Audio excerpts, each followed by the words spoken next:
قالوا يا ذا القرنين إن يأجوج ومأجوج مفسدون في الأرض فهل نجعل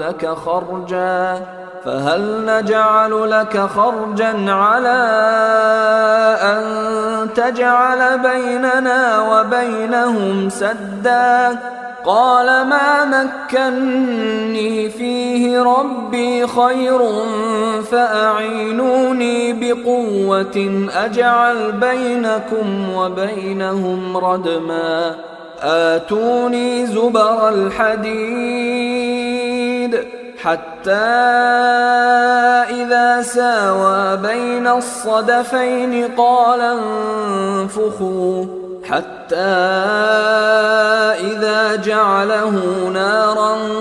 قال آتوني